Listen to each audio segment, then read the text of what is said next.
Muluba dit Shinda, et non plus les pygmées qui le qualifient ainsi, comme c'était le cas avec Kavumadi Tunga et Mouyabiaru Shukulumana. La complication s'aggrave puisqu'on ne sait plus déterminer qui de Kavumadi Tunga et de Victor Ilunga ou d'Empoy Mwadi Anvita dit la vérité sur l'origine de mot Muluba. Au moins, ce dernier ne déclare pas qu'Mbidikilue provenait de l'Atlantique. Écoutons un peu comment est-ce que Père Colossi raconte l'histoire de la rencontre entre Mbidikilue et les sœurs de Kongolo Mwamba. Père Col rapporte ainsi la rencontre d'Mbidikilue avec les sœurs de Kongolo au lac.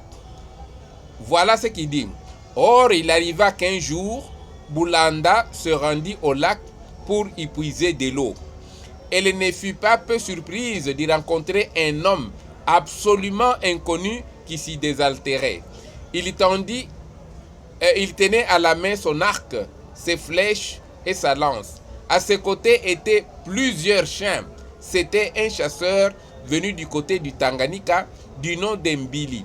Boulanda, s'approchant de lui, le salua et le lui demanda ensuite qui il était, d'où il venait et où il allait, mais l'étranger ne répondit pas et continua à boire comme si de rien n'était. Tout étonné, Boulanda courut avertir son frère Kongolo Mwamba. « Viens vite, lui dit-elle, il y a là un homme étrange, comme je n'en ai jamais vu. Il ne veut pas parler. » Le frère vint au lac et il se mit lui aussi à interroger l'inconnu, mais sans plus de succès. Père Col a mené ses recherches dans le pays des locuteurs du Kiluba, contrairement à Mpoyi Lazare qui a consulté les vieux d'Outre-Lubilange.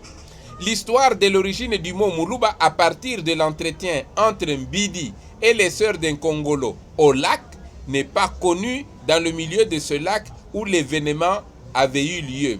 Il conviendrait donc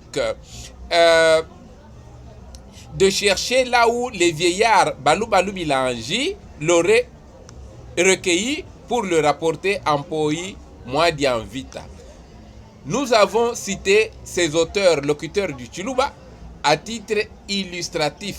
Il y recourt au terme de la langue Kiluba pour expliquer l'étymologie du mot Muluba aux locuteurs du Chiluba, mais